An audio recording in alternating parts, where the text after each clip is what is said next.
नमस्कारः छात्रमित्राणि वयम् अद्य पुनः मिलामः। इदानीम् अस्माकम् एतत् चैनल् मध्ये सर्वेषां हार्दं पुनः स्वागतम् अस्ति। छात्रमित्राणि वयम् अन्ते कुत्र आसन् આપણે છેલ્લે તો કે આપણું બીજું ચેપ્ટર છે કયું ચેપ્ટર હતું તો કે ભાઈ કુલસ્ય આચાર એ આપણે પૂર્ણ કર્યું તેમાં ટિપ્પણી પણ લખાઈ ગઈ તેમાં આપણે બાકી હતું નહીં વ્યવસ્થિત આપણે બીજું જે ચેપ્ટર છે એ જોઈ ગયા છે હવે આપણે ત્રીજું જે ચેપ્ટર ચાલુ કરવાનું છે એ પણ ગદ્ય જ છે શું છે ગદ્ય છે ખાસ ધ્યાન રાખવાનું હવે ગદ્યમાં પ્રવેશ કરતા પહેલા ગદ્યનો આપવાનો મુખ્ય કારણ શું છે કઈ બાબતથી આ ગદ્ય સંકળાયેલું છે આ ગદ્ય આપવાનો મુખ્ય હેતુ શું છે ગદ્યમાં કઈ કઈ વિશિષ્ટતા આપેલી છે અને એ ગદ્ય આપવાનું આપણે વિદ્યાર્થીઓ મિત્રોને આપણી સમક્ષ આ ગદ્ય પ્રસ્તુત કરવાનો મુખ્ય ઉદ્દેશ્ય શું છે મુખ્ય હેતુ શું છે તો આ ગદ્ય પૂર્વે આ ગદ્યમાં પ્રવેશ કરતા પહેલા થોડી ઘણી આ ગદ્યને રિલેટિવ ગદ્યને ધ્યાનમાં રાખીને થોડી ઘણી ચર્ચા કરી લે અને ચર્ચા દ્વારા આપણે ગદ્યમાં પ્રવેશ કરવાનો છે બરાબર એટલે ખાસ ચર્ચા ધ્યાન રાખજો અને આપણે પછી એ ચર્ચા દ્વારા જ ગદ્યમાં પ્રવેશ કરશું હવે છોકરાઓ હવે આપણે સંસ્કૃત સાહિત્યની આપણે ઘણી બધી વાત કરી આ સંસ્કૃત સાહિત્યમાં ઘણા બધા રાજાઓ થઈ ઘણા બધા વિદ્વાનો ઘણા બધા પંડિતો થઈ ગયા છે અને પહેલાના સમયમાં ઘણા બધા વિદ્યાને ધ્યાનમાં રાખીને ઘણી બાબતો આપણને જોવા મળતી કે આ રાજા આવો હતો આ રાજા આવો હતો આ વિદ્વાન આવા હતા આ મહાકવિ આ વગેરે પ્રકારના આપણા માનવ મહાધુરંધરો મહાકવિઓ મહામાનવો મહાનુભાવીઓ આ બધા નામો આપણે સાંભળેલા છે સંસ્કૃત સાહિત્યમાં હવે થોડોક ઇતિહાસની પણ વાત આપણે કરીએ જે સંસ્કૃત સાહિત્યમાં આવેલી છે સંસ્કૃત સાહિત્યમાં આપેલી છે તો છોકરાઓ તમે 10મામાં જાશો તો તમને આ એક આજે આપણે ગદ્ય ભણીએ છીએ એને રિલેટિવ થોડી ઘણી ગદ્ય આ 10મામાં તમને વાત કરેલી હશે પણ આપણે 10મામાં જવું નથી એ પેલા 9મામાં આપણે શું આપ્યું છે એ વાત કરી લે એટલે 10મામાં જાઓ એટલે તમને ઓટોમેટિક ક્લિયર થાય કે હા આવી વાત હતી આવું આપણે ભણેલા છીએ 9મામાં એવું આપણે લાગવું જોઈએ 10મામાં આવો કોઈ પ્રસંગ આવે ને તો સ્પષ્ટમ ભવતિ અત્ર તર્હિ છાત્રમિત્રાણી વયમ શીઘ્રમ ગચ્છામઃ અગ્રે હવે ઇતિહાસની વાત છે એટલે આપણે થોડીક ચર્ચા કરીએ પછી આપણે આપણા ગદ્યમાં જઈએ હવે આપણે જોઈએ હાલનો આપણા મધ્યપ્રદેશ અત્યારે આપણે 21મી સદી ચાલે છે આપણે 21મી સદીમાં જ રહીએ છીએ બધા અને 21મી સદીમાંનો એક આપણા ભારતનો એક જે રાજ્ય આપણે જેને કહીએ છીએ જેને આપણે મધ્યપ્રદેશ તરીકે ઓળખીએ છીએ મધ્યપ્રદેશને 11મી સદીમાં ખાસ ધ્યાન રાખજો 11મી સદીમાં એને માલવ પ્રદેશ તરીકે ઓળખતા હતા કયો પ્રદેશ માલવ પ્રદેશ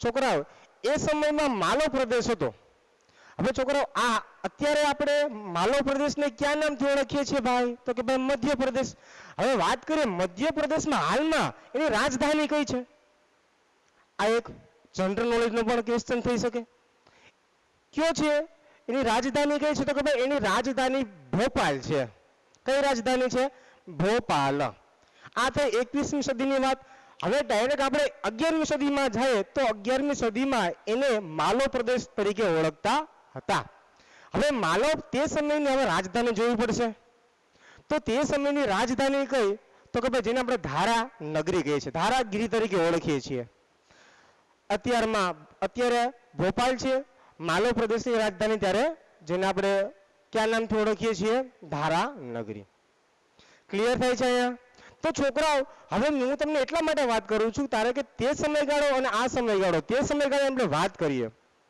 તો કે તે સમયગાળા દરમિયાન તો કે એક રાજા થઈ ગયા જેનું નામ છે રાજા ભોજ હા રાજા ભોજને આપણે યાદ કરીએ એટલે છોકરાઓ ખૂબ જ વિશ્વવિખ્યાત કહી શકીએ પ્રચલિત કહી છે ખૂબ ફેમસ જેને આપણે કહેવત કહી શકીએ કહા રાજા ભોજ ને કહા ગંગુ તેલી આ આપણે બધા હવે સાંભળેલી છે આ કહેવત ક્યારે આવે જ્યારે સરખામણી થાય જ્યારે તુલના થાય ત્યારે આ કહેવતને બોલવામાં આવે છે क्या राजा भोज ने कहा गंगू तेली છોકરાઓ આ કહેવત છે એની પાછળ થોડીક હકીકતો છે, એટલા માટે આ કહેવતને અત્યારે પ્રચલિત છે, એટલા માટે આ કહેવત ફેમસ છે અત્યારે. આ થોડીક કહેવત છે એનું થોડી ઘણી વાત કરી લે એટલે આ તમને કહેવત શા માટે આપી છે એની પર થોડીક ચર્ચા કરી લે. હવે છોકરાઓ કહા રાજા ભોજ અને કહા ગંગુ તેલી. હવે રાજા ભોજ તો રાજા ભોજ જ છે, જે રાજા ભોજ ને એટલે કે રાજા ભોજ પરમાર તરીકે, ભોજ પરમાર છે, શું છે એની સરનેમ પરમાર તરીકે ઓળખીએ છીએ. તો હવે આપણે આવ્યા કહેવત ઉપર આવીએ. હવે 11મી સદીમાં રાજા ભોજ એટલે કે જે ધારા નગરીથી, કઈ નગરી? ધારા નગરીથી 250 કિલોમીટર, જેને આપણે ભૂપાલપુરા તરીકે ઓળખીએ, ભૂપાલપુરા તરીકે આપણે એને ઓળખીએ છીએ, અને પછી એના ઉપરથી આવ્યું છે ભોપાલ. સ્પષ્ટ થાય છે અહીંયા ભૂપાલ પરથી ભોપાલ આવ્યું છે. તો ધારા નગરીથી 250 કિલોમીટર પોતાની જે પણ રાજ્ય હતું ત્યાં એ વસવાટ કરતા હતા. તો એક દિવસ બને છે એવું, દક્ષિણના બે રાજા આવે છે, દક્ષિણના બે રાજા આવે છે. હવે એ બે રાજા કોણ કોણ હતા? આપણા માટે આ નામ નવીન છે. એકનું નામ હતું કલચિત્ર, સોરી, એકનું નામ હતું કલચુરી, અથવા તો એકને આપણે કહીએ કલચુરી નરેશ. એ બે રાજા જે આ રાજા ભોજ ઉપર, રાજા ભોજના રાજ્ય ઉપર આક્રમણ કરવા આવ્યા હતા, એ બે રાજા દક્ષિણના હતા, જેને આપણે કહીએ છીએ કલચુરી નરેશ. ખ્યાલ પડે છે? કલચુરી નરેશ. હવે એ કલચુરી નરેશ એ ક્યાં નામે ઓળખાય? તો ગાંગેય. સાંભળજો, સમજાય છે? ગાંગેય ને કલચુરી નરેશ તરીકે, અથવા અને અર્થાત ગાંગેયને શું કહેવાય? તો કે કલચુરી નરેશ, જે દક્ષિણનો શું છે? રાજા છે, નરેશ છે. હવે આપણે આવીએ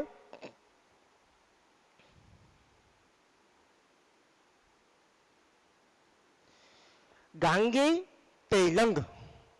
હું તમને આ જે કહેવત છે એને થોડી સ્પષ્ટતા કરાવું છું. અહીંયા આવી જાઓ. ગાંગેય ચ તૈલંગ, આની વાત શું કરી? તો કે ભાઈ આ કલચુરી નરેશ છે. આનું નામ શું છે? ગાંગેયનું નામ શું છે? કલચુરી નરેશ. હવે તૈલંગ એનું નામ શું છે? તો કે ભાઈ ચાલુકા નરેશ. ખ્યાલ પડે છે? એક રાજાનું નામ હતું કલચુરી નરેશ અને બીજા રાજાનું નામ હતું ચાલુકા નરેશ. એટલે કે ચાલુકા નરેશનું નામ શું છે? તૈલંગ. અને કલચુરી નરેશનું નામ શું છે? ગાંગેય. હવે આ બેને તો કે વિશિષ્ટ એક અલગ સ્વરૂપ આપ્યું છે, એટલે કે ગંગુ અને તેલી. સમજાય છે? આનું શું પડી ગયું? ગંગુ આપણે સાદી ભાષામાં આપણે ક્યારેક બોલતા હોય છે અને મુખ્ય નામનું ઉચ્ચારણ ન કરતા હોય છે, મૂળ સ્વરૂપમાં આપણે ન જાય, પણ એનું શોર્ટ નામમાં આપણે એનું ટૂંકા સ્વરૂપમાં આપણે આવી જાય છે. એટલે કે ગાંગેયનું શું થઈ ગયું? ગંગુ. અને તૈલંગનું શું થઈ ગયું? તૈલી.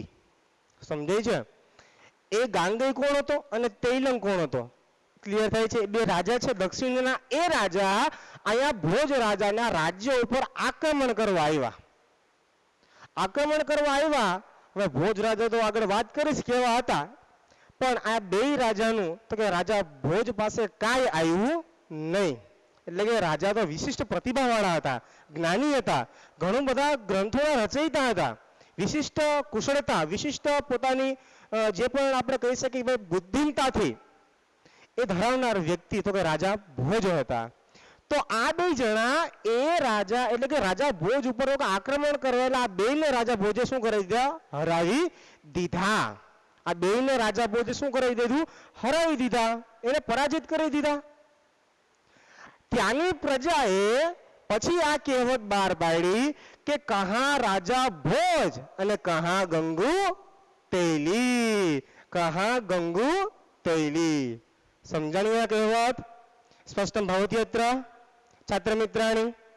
એટલે આપણા જ્યારે તુલના ન કરી શકાય ત્યારે આવી કહેવત આપણે જોતા હોઈએ છે કે કહા રાજા ભોજ ને કહા ગંગુ તૈલી. એટલે કે પેલો ગંગુ એટલે કલચુરી નરેશ, તૈલંગ એટલે ચાલુકા નરેશ. આ બે રાજા છે એ રાજા ભોજ ઉપર ચડાઈ કરવા આવ્યા હતા. રાજા ભોજે બેયને પરાજિત કર્યા અને ત્યાંની પ્રજાએ તો કે ભાઈ હસતા હસતા પ્રસન્ન પામતા પામતા તો કે ભાઈ આ વાત કરી, આ કહેવત બહાર પાડી કે ક્યાં રાજા ભોજ ને ક્યાં ગંગુ તેલી. એટલે રાજા ભોજ સાથે આ બેયની તુલના કરી શકાય ને આ બેયનું રાજા ભોજ સામે કાંઈ આવી શકતું નથી. સ્પષ્ટ થાય છે છોકરાઓ? અહીંયા સ્પષ્ટમ ભવતી અત્ર. તો આ થોડી ઘણી વાત કરવાની હતી જેથી કરીને આપણે આ વિષયમાં પ્રવેશ કરીએ. હવે છોકરાઓ થોડી ઘણી રાજા ભોજની વાત કરીને આપણે આપણા વિષયમાં આપણે પ્રવેશ કરીએ. હવે વાત મળી ગઈ છે કે ભાઈ એ માલો પ્રદેશનો ધારાનગરીનો તો કે ભાઈ રાજા હતો 11મી સદીનો. તો કે ભાઈ તે સમયગાળા દરમિયાન પોતાની વિશિષ્ટ પ્રતિભા પોતે અલગ અલગ ગ્રંથોમાં અલગ અલગ જગ્યાએ પોતાનું કેવું સ્થાન છે એ આપણને રાજા ભોજ વિશે જાણીએ તો જોવા મળે છે. હવે છોકરાઓ હવે રાજા ભોજમાં થોડીક ઊંડી વાત નથી કરતો પણ થોડી ઘણી જે મહત્વની બાબતો છે એની થોડી ચર્ચા કરી લે અને પછી આપણે આગળ જોઈએ. હવે રાજા ભોજ તો કે ભાઈ એ પોતાના નગરમાં પ્રજામાં પણ તેનું તો ભાઈ ઘણું બધું મહત્વ હતું. પ્રજા માટે પણ ઘણા બધા કાર્યો કરતો હતો. બીજી એક વાત કરીએ તો રાજા એક રચયિતા તરીકે પણ ઓળખવામાં આવે છે. એને ઘણા બધા ગ્રંથોની રચના કરી છે. ખૂબ બુદ્ધિમતાવાળો હતો, ખૂબ વિશિષ્ટ જ્ઞાન ધરાવનારો હતો. તો સાથોસાથ ઘણા બધા શાસ્ત્રો પણ લખેલા છે એને અને સાથોસાથ શસ્ત્રોમાં પણ એ આગળ હતો. હવે એને રચનામાં જો એને ગ્રંથની રચનામાં આપણે જઈએ તો કઈ કઈ બાબત આપણે ધ્યાનમાં આવે તો કે ભાઈ એને કઈ કઈ બાબતની રચના કરી છે, કયા કયા ગ્રંથોની રચના કરી છે. તો કે રાજા ભોજ છે એ પોતે વ્યાકરણની પણ રચના કરેલી છે. એટલે કે ઘણા બધા ગ્રંથોમાં રાજા ભોજની ઘણી બધી ટિપ્પણીઓ પણ હોય છે અને ગ્રંથની રચના પણ એને કરેલી છે. એટલે એને વ્યાકરણની રચના કરેલી છે, એને વાસ્તુશાસ્ત્રની પણ રચના કરેલી છે, એને આયુર્વેદની પણ રચના કરેલી છે, સાહિત્ય ગ્રંથોની રચના કરી છે, અપરમ ધર્મ ગ્રંથોની પણ રચના કરેલી છે. એટલે વિશિષ્ટ બુદ્ધિ ધરાવનારા તો કે રાજા ભોજ હતા અને ખૂબ જ તો કે ભાઈ એ સમયમાં એ ખૂબ જ પ્રચલિત હતા, ખૂબ જ યશસ્વી રાજા હતા. એની ખૂબ જ કારીગીરી હતી તે સમય દરમિયાન. આજે પણ રાજા ભોજને જેવા રાજા ભોજ હતા અત્યારે પણ એને એ જ અવસ્થામાં એ જ સ્વરૂપમાં બધા એને યાદ કરે છે કે રાજા ભોજ તે સમયે જે વિખ્યાતિ હતી એવો જ યશ, એવી જ વિખ્યાતિ, એવી જ પ્રસિદ્ધિ આજે પણ અમને જોવા મળે છે. તો છોકરાઓ તમે જ્યારે ભોપાલ જાઓ ને તો જ્યારે સિટીમાં પ્રવેશ કરો ને તો સિટીમાં જઈને તમે પ્રવેશ કરતાની પહેલા તમને રાજા ભોજની વિશિષ્ટ એક બહુ મોટી પ્રતિમા જોવા મળશે. એ ભોપાલ જાઓ ત્યારે એ મધ્યપ્રદેશની જે રાજધાની છે. તમે સિટીમાં પ્રવેશ કરો, શહેરમાં પ્રવેશ કરો, શહેરમાં પ્રવેશ કરતા પહેલા જ સમુદ્રની સેજ નજીક તો કે ભાઈની મોટી એ પ્રતિમા ઊભી છે. ક્યારેક જાઓ તો દર્શન કરજો. બીજી એક એની વાત યાદ કે ભાઈ આયા રાજા ભોજ છે માતા સરસ્વતીના એક ઉપાસક તરીકે ઓળખાય છે. ખૂબ જ પ્રચલિત એ માતા સરસ્વતીના ઉપાસક છે અને એને એક ભોજ શાળા પણ રચેલી છે. બરોબર? એ તમે જાઓ તો તમને ખબર પડે. એટલે આપણે વાત કરી કે ભાઈ ધારાનગરીથી 250 કિલોમીટર તો કે ભોજ શાળા તરીકે પણ એને ઓળખાય છે. તો હવે એ માતા સરસ્વતીના ઉપાસક છે. બરોબર? તો હવે એ ઉપાસકને ધ્યાનમાં રાખીને એની પ્રાર્થના અર્ચના વગેરે પ્રકારની ક્રિયા દરમિયાન તે એ માતા સરસ્વતી માની તો ખૂબ વિશાળ પ્રતિમાની પણ રચના એને કરી હતી. હાલના છોકરાઓ એ ભારતમાં નથી પણ એ તમને ઇંગ્લેન્ડ જોવા મળશે. ઇંગ્લેન્ડ માતા સરસ્વતીની તો કે ભાઈ એ મૂર્તિ છે એ ત્યાં જોવા મળે છે. કારણ કે આ રાજા ભોજ છે એ માતા સરસ્વતીના ઉપાસક હતા એટલે એને માતા સરસ્વતીની આ મૂર્તિની પણ રચના કરી છે. હાલમાં એ ઇંગ્લેન્ડ આપણને જોવા મળે છે. તો આ થોડાક તથ્યો છે જે આપણે જાણવા જરૂરી હતા રાજા ભોજ વિશે. કારણ કે રાજા ભોજનો જ આપણે આજે પાઠ ભણવાનો છે. તેમાં આપણને એની નિપુણતા, એની જ્ઞાન, બરાબર, એને શાસ્ત્રો જ્ઞાન, એને ધર્મની, એની અભિલાષા, એને આપણે કહી શકીએ કે ભાઈ આધ્યાત્મિકતા ભાવ પણ એટલો જ છે, વ્યાકરણનું જ્ઞાન પણ એટલું જ છે. બરોબર? વાસ્તુશાસ્ત્રનું પણ જ્ઞાન છે એની પાસે, આયુર્વેદનું પણ જ્ઞાન છે. તો આવા વિશિષ્ટ બુદ્ધિ ધરાવનારા આજે આપણે રાજા ભોજમાં જે પાઠ આપેલો છે એમાં આજે પ્રવેશ કરવાનો, જેથી કરીને આપણે રાજા ભોજ છે અને એક બીજા પંડિત છે, આપણે આ ગદ્યમાં પ્રવેશ કરીએ તો રાજા ભોજ અને એક પંડિત વચ્ચે સંવાદ થાય છે.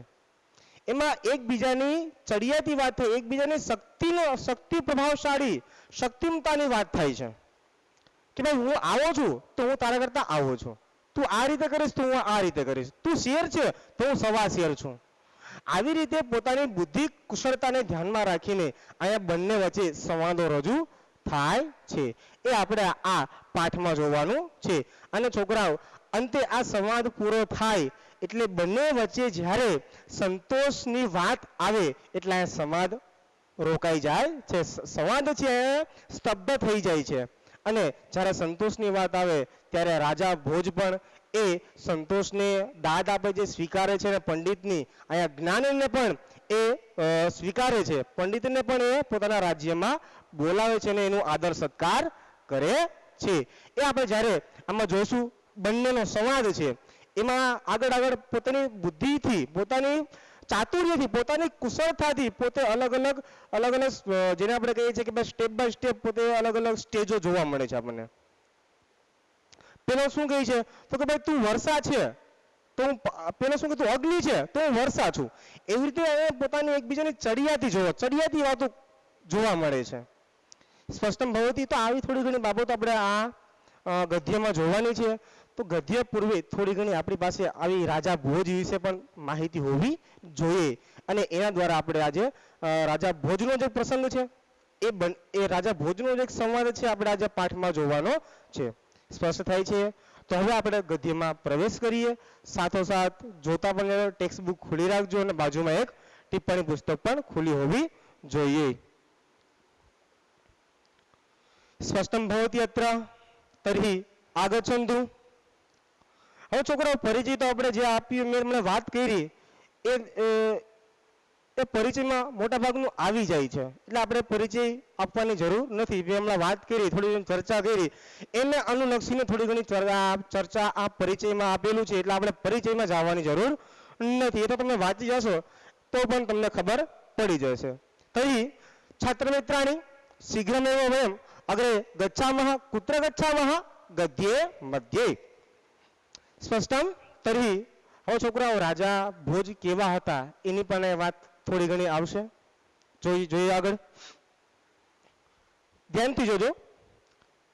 પ્રારંભ કરોમિ ધ્યાનેન. રાજા ભોજ નામ નૃપતિઃ. ભોજ નામ નૃપતિઃ. ભોજ નામ નૃપતિઃ. વિદ્યાપ્રિયઃ કલાપ્રિયઃ પ્રજાપ્રિયશ્ચ આસીત. સાવ એટલે સાવ સરળ છે.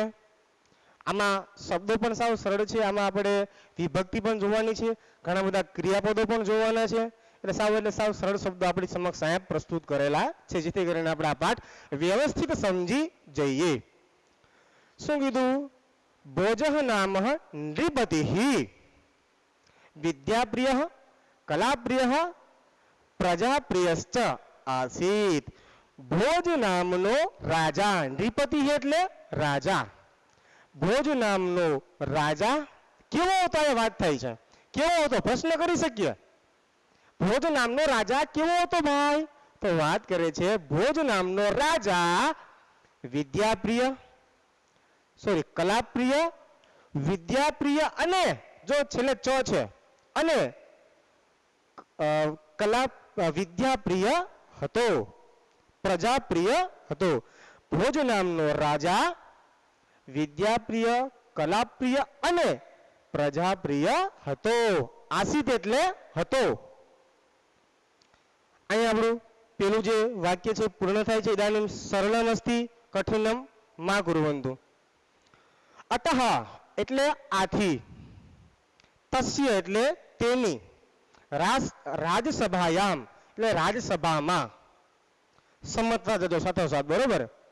આથી તસ્ય રાજસભાયામ, આથી તેની રાજસભામાં, દૂર દેશાત, દૂર દેશમાંથી, કઈ પાંચમી વિભક્તિ છે એટલે થી માંથી પરથી, આથી તેની રાજસભામાં દૂર દેશમાંથી અનેકે એટલે કે અનેક, ઘણા બધા વિદ્યા વિશારદાહ એટલે કે વિદ્યામાં નિપુણ, વિદ્યામાં નિપુણ, વિદ્યા વિપુલ જેને કહી શકાય, વિદ્યામાં નિપુણ. પંડિતો પંડિતાહ, પંડિતા પંડિતો પંડિતાહ, પંડિતાહ છે બહુવચનનું રૂપ છે. આથી તેની રાજસભામાં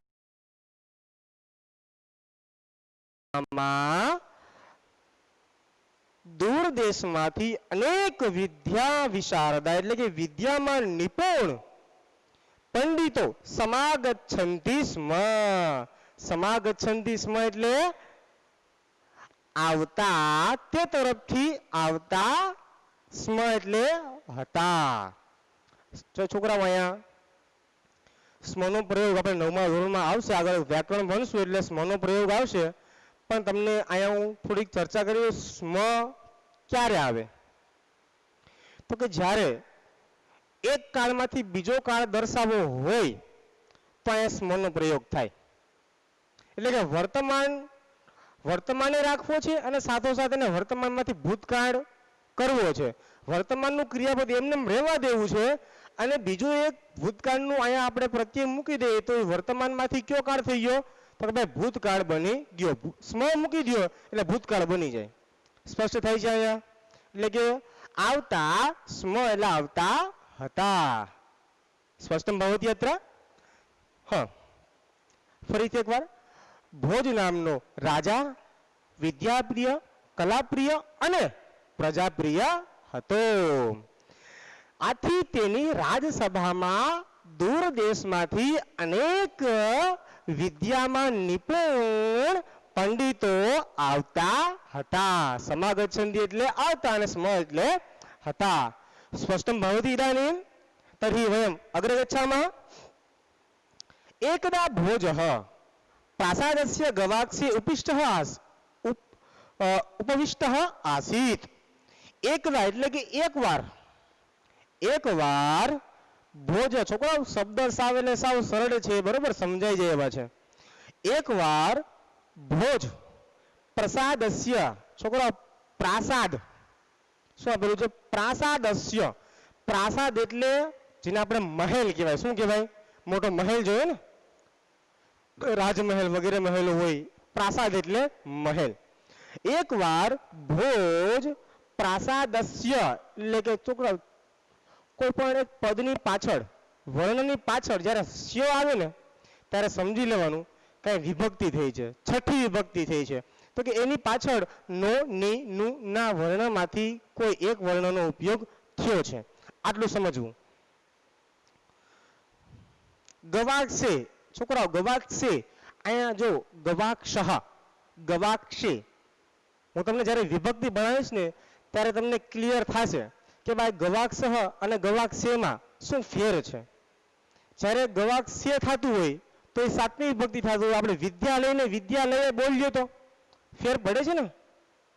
આપણે ગૃહને ગૃહે બોલીએ તો, શાળાને શાલે બોલીએ તો, ભોજનાલયને ભોજનાલયે બોલીએ તો આમાં ક્યાંક આપણે ફેર જોવા મળે ભાઈ. તો ગવાક્ષ છે એ પ્રથમ વિભક્તિ થઈ અને ગવાક્ષે સાતમી વિભક્તિ છે. તો આમાં માં ઉપર, અંદર અને વિષય આ પ્રત્યય આવે પદને અંતે. સ્પષ્ટ થાય છે અહીંયા? ઝરૂખામાં ઉપવિષ્ટ એટલે કે ઉભો, આસિત એટલે હતો, ઉભો હતો. સ્પષ્ટ થાય છે? સાવ એટલે સાવ સરળ છે. ફરીથી એકવાર કરું છું આ વાક્ય. એકવાર ભોજ મહેલના, જો હું નોની માંથી એક મેં લીધો, એકવાર ભોજ મહેલના ઝરૂખામાં, ક્યાં? મહેલના ઝરૂખામાં ઊભા, આસિત એટલે હતા, ઊભા હતા. સ્પષ્ટમ ભવતિ ઇદાનીમ મિત્રાણી? તર્હિ અગ્રે ગચ્છામः. સહમાર્ગે, તે માર્ગે, સહ એટલે તે, માર્ગે એટલે માર્ગમાં. જો માર્ગી આવ્યું, માર્ગ કાનું આવ્યું? માર્ગે એટલે અહીંયા સાતમી વિભક્તિ થઈ એટલે અહીંયા માં આવશે. તે માર્ગમાં એકમ એટલે એક, નવાગંતુકમ.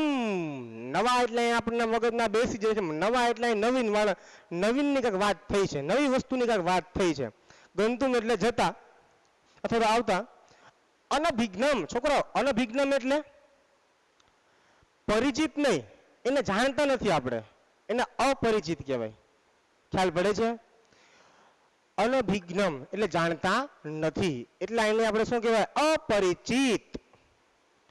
યુવકમ એટલે યુવક, યુવકને પશ્યતિ એટલે કે જુએ છે, યુવકને જુએ છે. પુનઃ એકવારમ ઇદાનીમ આગચ્છन्तु ઇદાનીમ વાક્યસ્ય અનુવાદમ કરોમિ. એકવાર ભોજ મહેલના ઝરૂખામાં ઊભા હતા. તે રસ્તામાં એક નવા જતા અપરિચિત યુવકને જુએ છે. નવા જતા યુવકને જુએ છે, અથવા તો નવ યુવકને નવા જતા એક અપરિચિત યુવકને પશ્યતિ એટલે જુએ છે. પશ્યતિ ઇત્યુક્તે કિમ ભવતિ? જુએ છે. તે માર્ગે એક નવા જતા અપરિચિત યુવકને જુએ છે.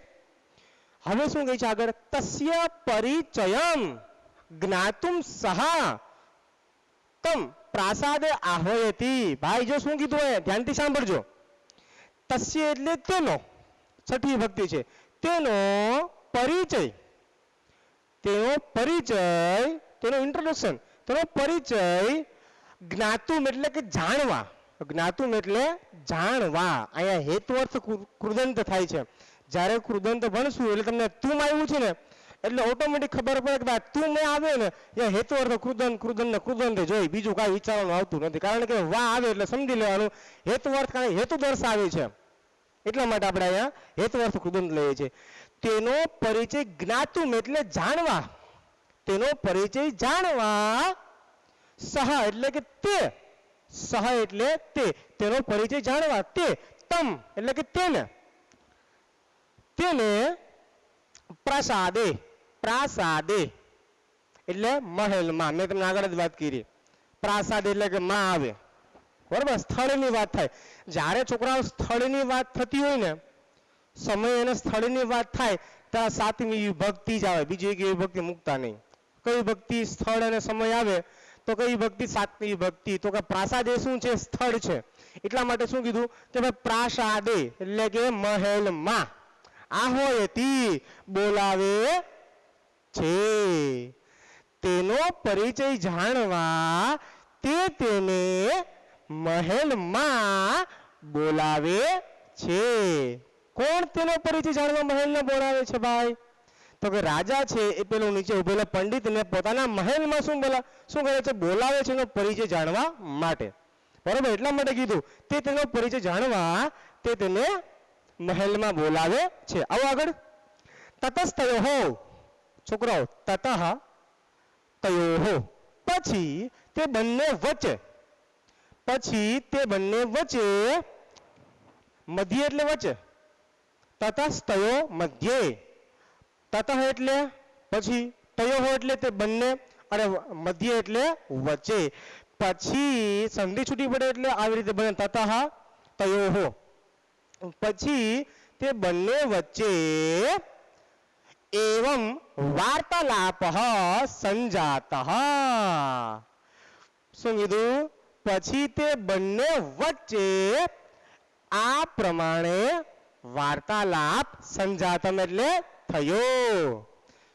સ્પષ્ટ ભવતિ, આ પ્રમાણે વાર્તાલાપ થયો. ક્લિયર થઈ જાય? અહીંયા પુનઃ એકવારમ આ બીજા ગદ્યખંડનો અનુવાદ કરું છું જ્યાં આપણે અટકા છે ત્યાં સુધી. એટલે જ્યાં પણ ભૂલ પડતી હોય, જે પણ વાક્યમાં આપણને સમજણ ન પડતી હોય, એક વાક્ય ફરીથી જોઈ લેજો.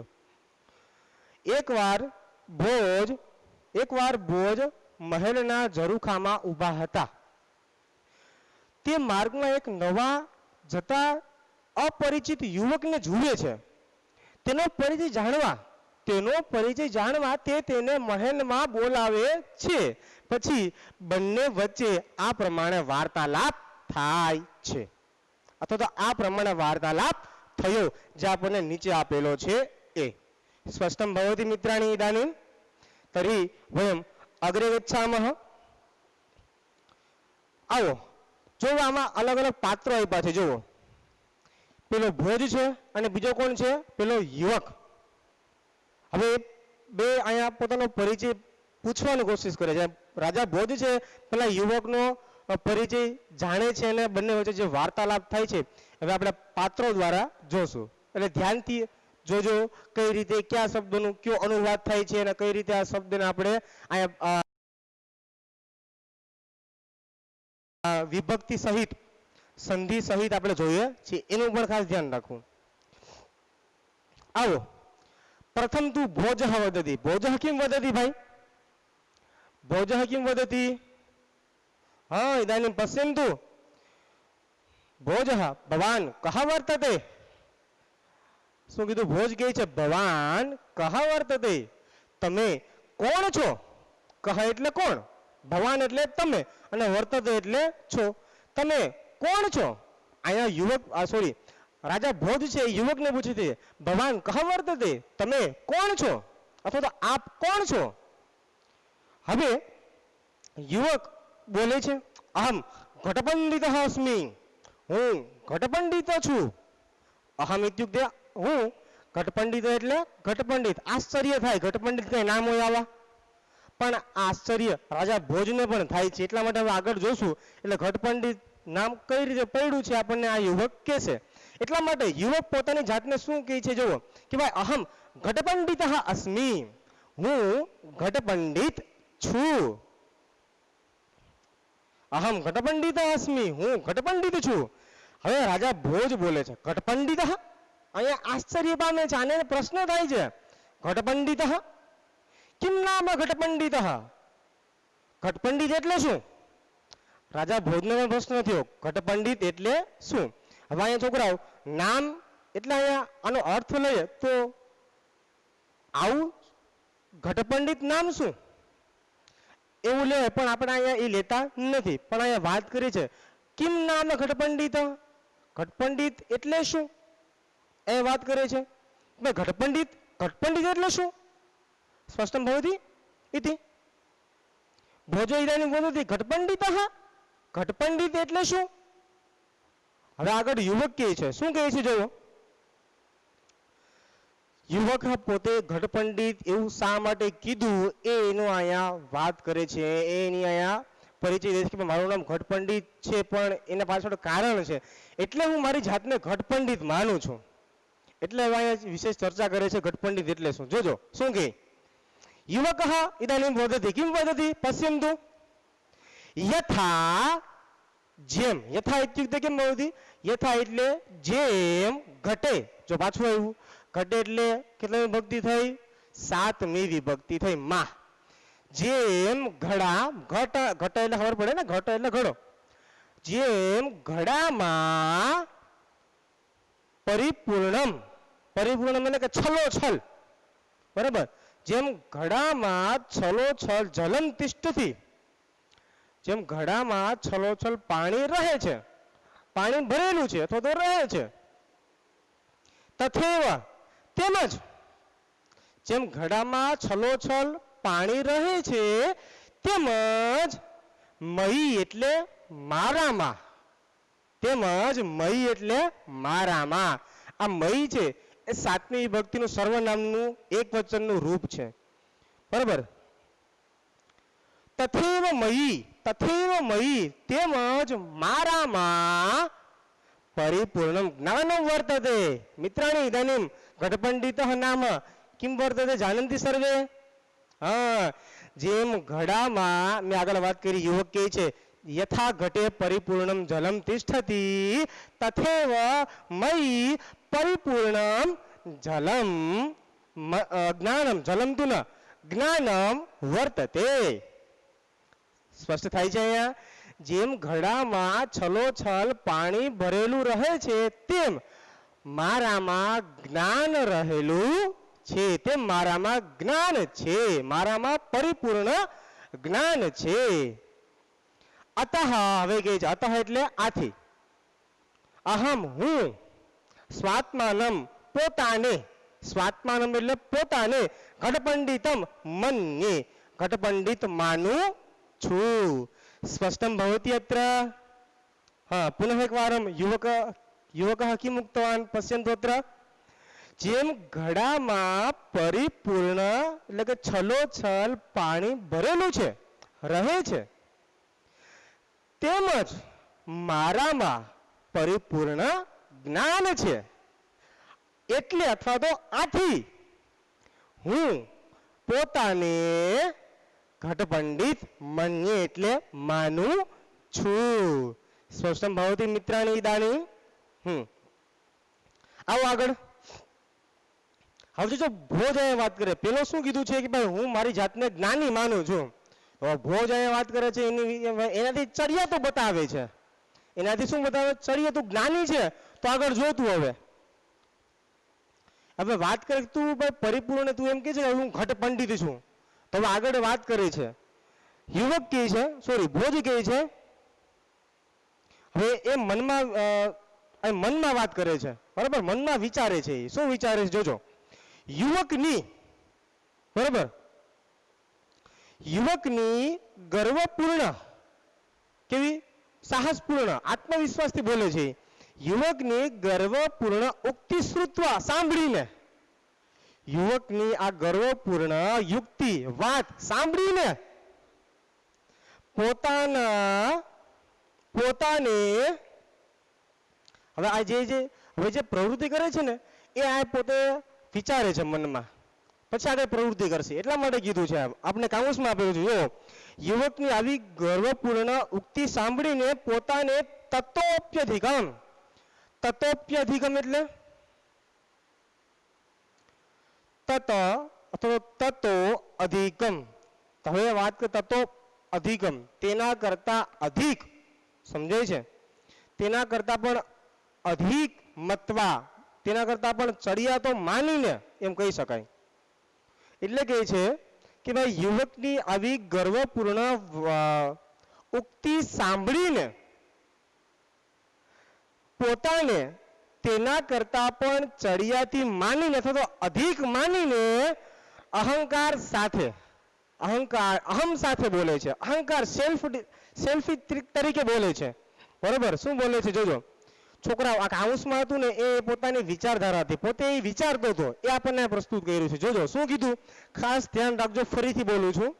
યુવકની ગર્વપૂર્ણ ઉક્તિ શ્રુત્વા એટલે સાંભળીને પોતાને તતોપ્યધિગમ, તતોપ્યધિગમ એટલે કે તેના કરતા પણ અધિક માનીને, કોના કરતા પણ અધિક કોના કરતા પણ વધારે માનીને, પેલા યુવક કરતા, એટલે કે પેલા યુવક કરતા પણ હું વધારે જ્ઞાની છું એમ પોતે માને છે. એટલા માટે કીધું કે તેના કરતા પણ અધિક માનીને પોતે અહંકારથી બોલે છે. અહંકારેણ સહ, અહંકાર સાથે બોલે છે. જોજો શું બોલે છે, ધ્યાન રાખજો. અહંકારેણ સહ, અહંકાર સાથે બોલે છે. યદિ ત્વમ ઘટઃ, યદિ ત્વમ ઘટઃ, જો તું ઘણો છે. શું છે? યદિ ત્વમ ઘટઃ અસી, જો તું ઘડો છે. સમજાય છે? યદિ એટલે જો, ત્વમ એટલે તું, ઘટઃ એટલે ઘડો અને અસી એટલે છે. ત્વમ આવે અહીંયા અસી આવે એટલે કે સી આવે. જો તું ઘડો છે તર્હિ અહમ મુદગરત્વેન વર્તે. મુદગર એટલે મુદગર એટલે હથોડો. મુદગર એટલે શું થાય? હથોડો. સમજાય છે? જો તું ઘડો છે, જો તું ઘડો છે તો હું તર્હિ અહમ, તો હું હથોડો છું. સમજાય છે? તો હું હથોડો છું. સમજે છે? મુદગરત્વેન વર્તે એટલે એ પણ કહી શકાય તો હું હથોડા તરીકે વર્તીશ. સ્પષ્ટમ ભવતી, તો હું હથોડા તરીકે વર્તીશ એમ પણ કહી શકાય, અને તો હું હથોડો છું. સમજાય છે અહીં સુધી? હવે આગળ કહે છે આગળના વાક્યમાં, મુદગર સ્વકીયેન પ્રહારેણ ઘટમ વિનાશયતિ. મુદગર એટલે હથોડો પોતાના પ્રહાર વડે ઘડાને તોડી નાખે છે. સમજાય છે? મુદગર પોતાના પ્રહાર વડે ઘડાને તોડી નાખે છે તો ઘડાનો વિનાશ કરે છે કહી શકાય. પુનઃ એકવાર બદામી. હથોડો પોતાના પ્રહાર વડે ઘડાને તોડી નાખે છે. સાચું છે ખોટું છે ભાઈ? સ્પષ્ટમ ભવતિ ઇદાનીમ. અહમપી ઘટરૂપમ ભવંતમ વિનાશયામી. હું પણ ઘડારૂપી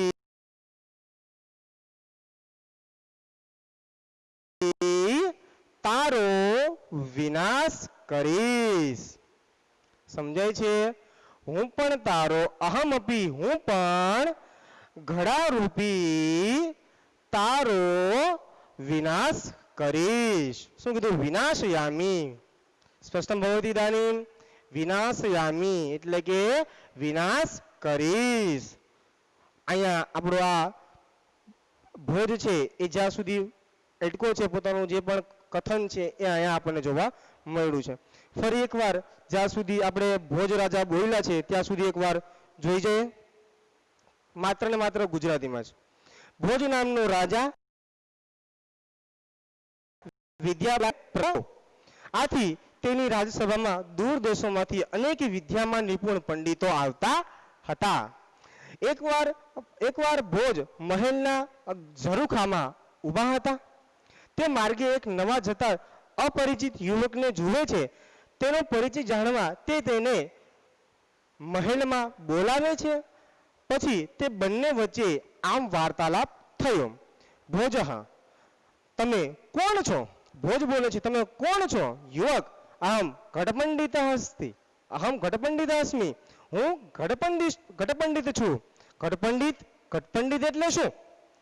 યુવક કહે છે, જેમ ઘડામાં છલોછલ પાણી ભરેલું છે તેમ મારામાં છલોછલ જ્ઞાન છે. આથી હું મારી જાતને ઘટપંડિત માનું છું. હવે અહીંયા પ્રવૃત્તિ થાય છે રાજા ભોજની.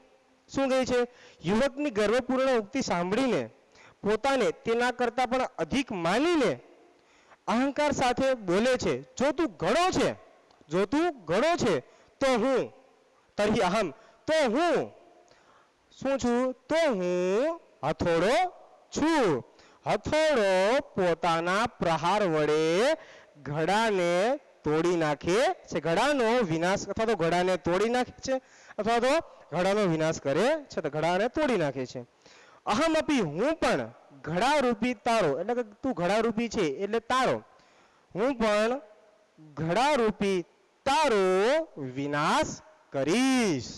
સ્પષ્ટમ ભવતિ ઇદાનીમ. અત્ર અહીંયા સુધી આપણે એટલે કે રાજા ભોજનું જે કથન હતું આપણે ત્યાં સુધી વ્યવસ્થિત ભાષાંતર કર્યું છે. એમાં આપણે વિભક્તિ પણ જોઈ છે અને ઘણા બધા ક્રિયાપદો પણ જોઈએ છે. ઇદાનીમ છાત્ર મિત્રાણી આપણે અહીંયા સુધી રાખીએ છીએ. ફરી મળીએ એટલે આપણે જ્યાં સુધી એડકા છે એટલે કે જ્યાં રાજા ભોજ એડકા છે બરાબર ત્યાં સુધી આપણે કથન વ્યવસ્થિત જોયું છે. હવે આપણે ફરી મળીએ એટલે યુવકથી શરૂઆત કરશું. યુવકની શરૂઆત કરતા પુનઃ એક વાર આપણે જ્યાં સુધી પહોંચ્યા છે ફરી એકવાર આપણે એનું સ્મરણ કરીને આગળ વધશું. અહીંયા સુધી રાખી છે. ફરી મળીએ એટલે આપણે આગળ જઈએ. ઇદાનીમ અસ્તુ ધન્યવાદ.